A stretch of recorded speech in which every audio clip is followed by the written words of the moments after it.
How to install the HP Remote System Controller on the HP Z8G5. In this video, we'll show you how to install the necessary components to use the HP Remote System Controller with the HP Z8G5 workstation. For the installation, you need the HP Remote System Controller itself, along with a small Ethernet cable, a USB 3 Type A to USB 3 Type A cable, a DisplayPort to Mini DisplayPort cable, and the external power and signal cable.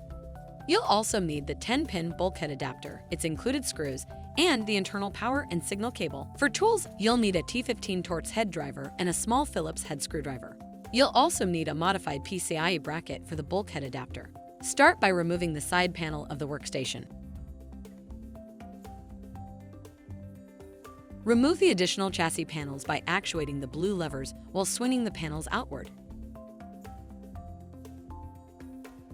Remove the PCIe bracket where the bulkhead adapter will be installed.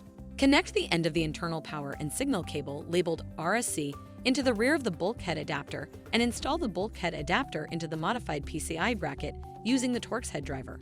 Install the bracket into the workstation. Plug the external power and signal cable into the bulkhead adapter. Connect to the end of the internal power and signal cable labeled MB into this port on the motherboard. Reinstall the chassis panels and side panel.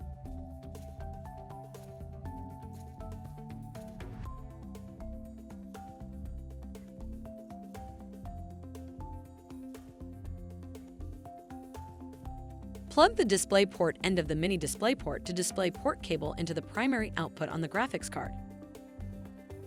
Plug one end of the USB cable into an available USB port on the workstation.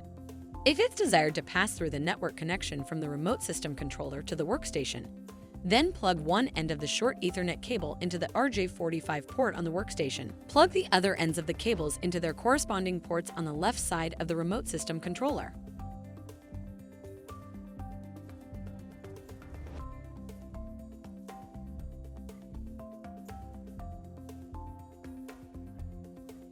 Connect an Ethernet cable to the right side of the remote system controller to give it network access.